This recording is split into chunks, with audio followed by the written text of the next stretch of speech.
Congratulations. 'Lenin' block buster and 'Hrudaya Murali' కూడా block buster. 2 అంటే హెక్టిక్‌గా వర్క్ చేశారు. ఎఫర్ట్స్ పెట్టారు. ఫుల్ ఎఫర్ట్స్ పెట్టారు. ఆ 2 టీమ్‌లు కూడా మీ గురించే చెప్తున్నాయి. అంటే అఖిల్ గారు కూడా మొన్న ప్రాణం పెట్టి పనిచేశాడు తమన్ మావ అంటున్నారు. సినిమాలోనే లైఫ్ ఉండింది. అఖిల్ నిజంగా అసలు ఇంకా మట్టిని ముట్టేశాడు. ఇంకా సాయిల్ని చేతిలో పెట్టుకు తిరుగుతున్నాడు. ఆయన క్యారెక్టర్ మాత్రం చూసేసాను మొత్తం. అఖిల్ నేను క్రికెట్లో ఎక్కువ లర్న్ చేస్తాను కాబట్టి అసలు నెవర్ గివ్స్ అప్. అసలు టీంని 11 మంది 14 మంది టీంని రన్ చేయడం అనేది చాలా పెద్ద విషయం. మాకు నెట్స్ ప్రాక్టీస్ ఇవన్నీ పక్కన పెట్టు, ట్రావెల్ చేస్తాం కదా బస్సులో టీము, అప్పుడు ఉంటుంది కొన్ని క్లాసెస్ ఉంటాయి, మాస్టర్ క్లాసెస్ ఉంటాయి. కొంచెం మైక్లో పెట్టి మొత్తం ఒక రికార్డింగ్ సెటప్ అన్నీ సెట్ చేస్తాను మా ట్రావెల్లో బస్సులో. అప్పుడు తను మాట్లాడే మాటలు ఇవన్నీ చాలా డీపర్గా ఉంటాయి. గైస్ ఎలా, ఈ టీం ఎలా, ఆ టీం ముందర మ్యాచ్లు అన్నీ చూస్తాడు, అన్నీ చెప్తాడు డీటెయిల్గా. వీడు స్లోయర్ వేస్తాడు, వీడు గూగుల్ వేస్తాడు, వీడు దూసరా వేస్తాడు, వీడికి లెగ్ స్టెమ్ చూపించద్దు, ఫాస్ట్గా బాల్ వేసేస్తాడు, అరౌండ్ వచ్చి వేసేస్తాడు. సో అన్నీ నీట్గా చెప్తాడు అనమాట. ఆ బ్యాట్స్మెన్ వచ్చేప్పుడు ఇంకా జాగ్రత్తగా ఆడతాం. క్రికెట్ అనేది ఏంటి, ఒక అండర్స్టాండింగ్ గేమ్. సో నేను ఎలా అఖిల్కి నాకు అండర్స్టాండింగ్ పెరిగిందంటే, నేను బాగా మ్యూజిక్ చేస్తాను ఇవన్నీ తనకి తెలుసు, చిన్నప్పటి నుంచి తెలుసు కదా, రగడైనప్పటి నుంచి తెలుసు. అది పక్కన పెట్టు, ఇక్కడ ఐ అండర్స్టాండ్ ఎమ్ మోర్. తను కొడుతున్నాడు అనుకో, తనకి బాల్ తగిలింది అనుకో, తనకి సింగిల్ తీసి ఇచ్చేస్తుంటా. బాగా కొడుతున్నాడు, మనం కొంచెం సైలెంట్గా ఉందాం, మనం ఇంకా వాడికి సింగిల్స్ తీసి ఇస్తుంటే చాలా తను కొట్టేస్తాడు. అక్కడ అఖిల్కి నేను నచ్చాను ఎక్కువ. Understanding of people is important కదా. గట్టి కొడతాడు, అసలు హార్మ్స్ మామూలుగా ఉండదు. గట్టి కొడితే వెళ్ళిపోతుంది. అందరం కొడతాం గట్టిగా, బట్ ఇప్పుడు నువ్వు అరుస్తున్నావు అనుకో, నేను సైలెంట్గా ఉండాలి. నేను అరిచాను అనుకో, నువ్వు అరుస్తూనే ఉంటావు ఇతరుని తప్ప, అసలు ఇద్దరికి ఎనర్జీ పోతుంది తప్ప నువ్వు ఎంతసేపు అరుస్తావు.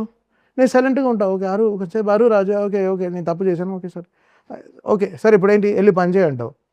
నీకు ఫస్ట్ నిన్ను మాట్లాడనివ్వాలి. నిన్ను మాట్లాడనివ్వకుండా నేనేంటి, నువ్వు ఎందుకు ఎలా, నువ్వు ఎలా నన్ను అలా అంటావు, నువ్వు ఎందుకు ఇలా అంటావు. జనాలకి 24 గంటల కోపంలో ఎలా ఉంటారు, చచ్చిపోతారు.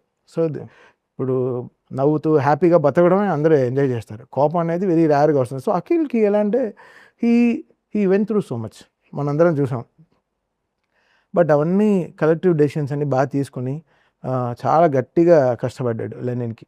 సో అది I was really amazed with this transformation in films.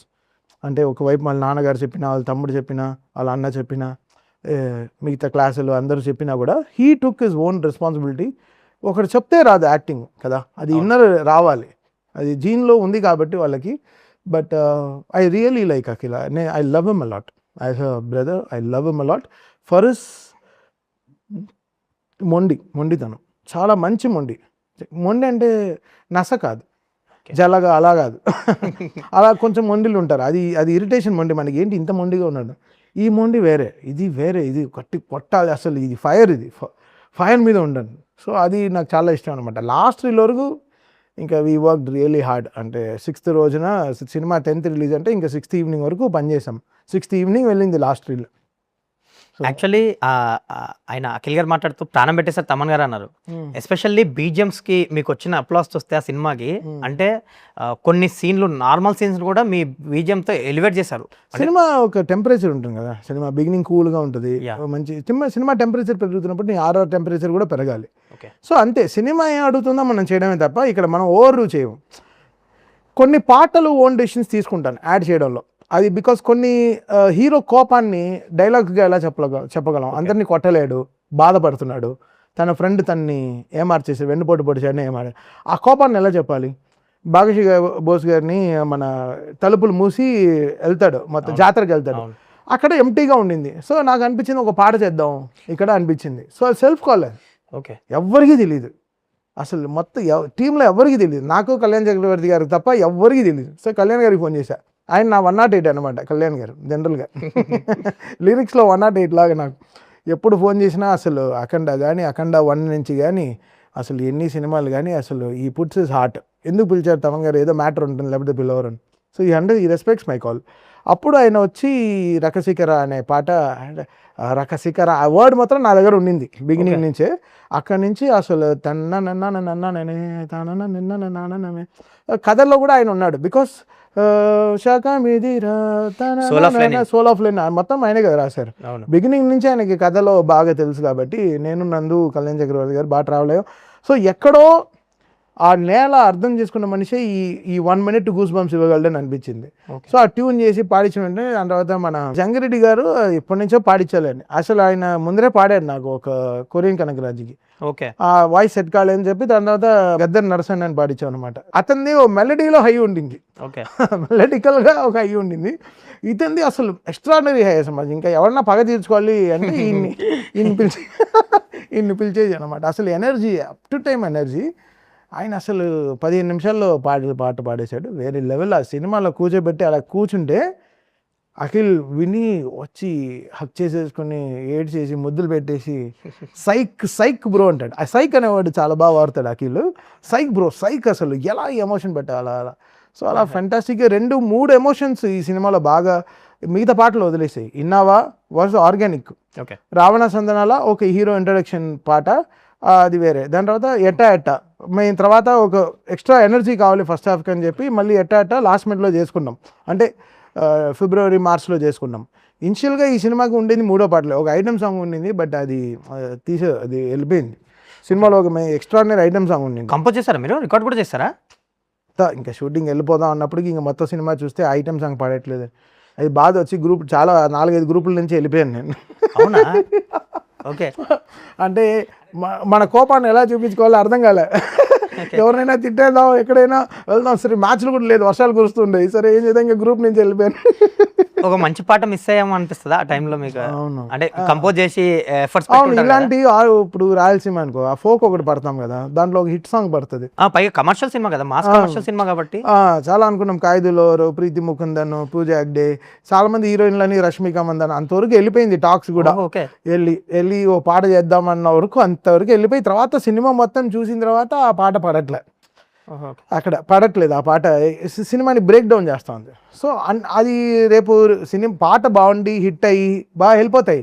But review writers songs are speed breakers అని రాసేస్తారు. ఎందుకు ఆ నెగిటివిటీ రావాలని ఆ పాట ఆపేసాం. సో కాల్ తీసుకున్నారు, ఆ కాల్ తీసుకున్నారు లాస్ట్ మినిట్లో. సరే పడట్లేదు, అయ్యో ఏంటి అని చెప్పి అది మొత్తం అసలు ఎలా నా కోపాలు ఎలా. మీరేమో అఖిల్ మీద లవ్ తో ఒక మంచి ఐటమ్ సాంగ్ కావాలి కదా అఖిల్కి, తీసేసి తర్వాత ఆ చిన్న ఆ పాట పెట్టాం. చూస్తే వీళ్ళిద్దరి మధ్యలోనే ఒక మంచి పాట రావాలి అని, ఓకే, క్యూట్గా. అండ్ తనే పాడితే బెటర్ అనిపించింది. లైక్ 2-3 బంగారం ఆ పాట. తర్వాత ఇంట్లో పాడించి అఖిల్ని పాడించి, అతనికి ఏ వాయిస్ పాడించినా సెట్ కాలేదు. తిరుపతి ఫంక్షన్ వెళ్ళిపోయాడు.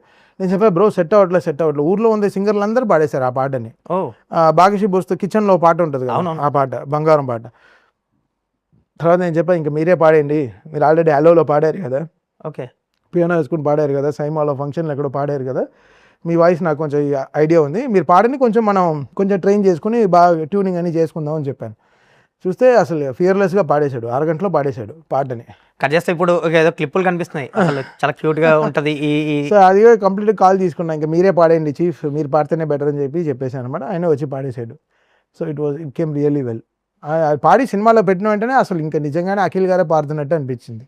సో అది మంచి కాల్ అనిపించింది. దాని తర్వాత పెళ్లి సాంగ్ జయమంగళం సాంగ్ నేను విన్న వెంటనే చేశాను. అవును, బికాస్ పెళ్లి పాట ఓకే, బట్ నాకు సినిమా చూసినప్పటి నుంచి అలనాటి రామచంద్రుడు నాకు చాలా ఇష్టం. మురారిలో ఆ పాట ఎలా, ఇప్పుడు ఆ పాట సినిమా రిలీజ్ అయినా మళ్ళీ పెళ్లి చేసుకుంటున్నారు థియేటర్లో, తాళీలు కడుతున్నారు, అన్నీ చేస్తున్నారు. సో అలాంటి పాట ఒకటి మళ్ళీ అఖిల్కి రావాలనిపించింది సినిమాలో. అంటే బాగిషి బోస్కి వీళ్ళిద్దరికి పెళ్లి పాట పెళ్లి పాట అనేది ఉంది సినిమాలో, బట్ ముందర సీన్ లాగా తీద్దాం అనుకున్నారు. తర్వాత మళ్ళీ పాటకి వచ్చింది. సో ఇంకో పాట లాగా అనుకున్నారు. ఏదో పెళ్లి పాటలు ఉంటాయి కదా, పెళ్లి సందడి పాటలు ఏదో ఉంటాయి కదా, అలాంటి పాటలు ఏదో నార్మల్గా ఒక పాట చేద్దాం అనుకున్నాం. ఒక సామాజిక వర్గంలోనో బుట్ట బొమ్మనో అలాంటి చిన్న ఒక పెళ్లి పాటలా. బట్ నేను చాలా స్ట్రాంగ్ కాల్ తీసుకున్నాను, ఇది ఆర్గానిక్గా చేద్దాం ఈ పెళ్లిని, ఒక రాయలసీమ ఫోక్లోనే పాట చేద్దాం, లైక్ ఇన్స్ట్రుమెంట్స్ కానీ అన్ని సౌండింగ్ తక్కువగా, వెరీ ఎమోషనల్గా చేద్దాము. వాళ్ళిద్దరు పడిన లవ్ని మనం we have to take it really up అన్నప్పుడు, ఇంకా నేను రామ్జో గారు శ్రీకృష్ణ గారు అందరు కూర్చున్నప్పుడు, ఇంకా కంపోజింగ్లో కూర్చున్నప్పుడు ఈ జయమంగళం శుభమంగళం చూడని అమ్మలాలా ఇవన్నీ అసలు అలా ఫ్లోలో వచ్చేసింది మొత్తం ట్యూన్. అసలు అలా ఫ్లోలో అలా వచ్చేసింది. ఎస్పెషల్లీ ఎస్పి చరణ్ గారి వాయిస్ కూడా అలా అరగంటలో ఒక ఫ్లోలో ఆ పాట అయిపోయింది. ఆ పాట ఒక మ్యాజికల్ వాయిస్ లాగా అనిపిస్తుంది ఆయన కూడా. నీకు ఎప్పుడు సిచ్యువేషన్ నీకు మైండ్లో దిగింది అనుకో, నీకు ఆర్గానిక్గా ట్యూన్ అయిపోద్ది. నీకు సిచ్యువేషన్ కరెక్ట్గా పడలేనప్పుడే నీకు వెరీ డిస్టర్బ్ ట్యూను, ఫ్లాప్ ట్యూన్లు, సినిమాకి ఎక్కని ట్యూన్లు అన్నీ వస్తాయి. It's merges with the film no. It will automatically come a good tune. అది ఏ కంపోజర్ అయినా సరే, ఎవరైనా మంచి ట్యూన్లు చేసేస్తారు. మంచి నీకు సినిమాతో ఉంటే పాట, బికాస్ సినిమాకే కదా మనం చేస్తున్నాం, ఇండిపెండెంట్ సాంగ్స్ చేయట్లేదు కాబట్టి అది ఎలా వెళ్ళి కూర్చుంటాయి అనమాట, చాలా అందంగా వస్తుంది. సో జయమంగళం వాస్ అవర్ ఇదేనమాట, ఏంటి ఇంకా ష్యూర్ షాట్ సాంగ్ అనమాట. అసలు దాన్ని పుల్ చేయడంలో అసలు ఇంకా బ్యూటిఫుల్గా దాన్ని ఫిల్మింగ్ చేసి కూడా వాళ్ళిద్దరు పెళ్ళి కూడా చాలా బాగా తీసుకొచ్చారు, షూటింగ్ భలే తీసుకొచ్చారు. నందు కూడా చాలా బ్యూటిఫుల్గా దాన్ని షూట్ చేశాను. ఆ విజువల్గా కూడా అట్రాక్ట్గా. దీని తర్వాత ఇంకా బ్రదర్ సాంగ్ ఒకటి ఉంటుంది, అది ఇద్దరు మధ్యలో, సొంత మల్లె. వసంత్ సొంత మల్లె. ఈ 3 సాంగ్స్ వస్తే ఫిలిం చేసిన తర్వాతే మాకు ఐడియా వచ్చింది ఇలా చేద్దామని. ఓకే. మొత్తం సినిమా చూసుకున్న తర్వాత యాడ్ చేసిన పాట ఇది. బిఫోర్ లేదు అసలు. లేదు. ఓకే. సో సొంత మల్లె కూడా నా కాలే, మళ్ళీ వీళ్ళిద్దరికి ఏదో బాండ్ పెంచాలి, ఫ్రెండ్షిప్, డైలాగ్స్ ఎంత చెప్పినా అది ఓకే కానీ మ్యూజికల్గా ఏదో తీసుకురాలి. అండ్ సొంత మల్లె బంధమల్లె అని ఒక వర్డ్ పట్టి చేసాం. మా స్టాఫే, మా టీమే రాశారు. శృతి రంజని అని ఒక అమ్మాయి, దాని తర్వాత అద్వితీయ, వీళ్ళిద్దరే రాశారు ఆ పాటని. సినిమా చూస్తూ అలా రాసాం. ఓకే.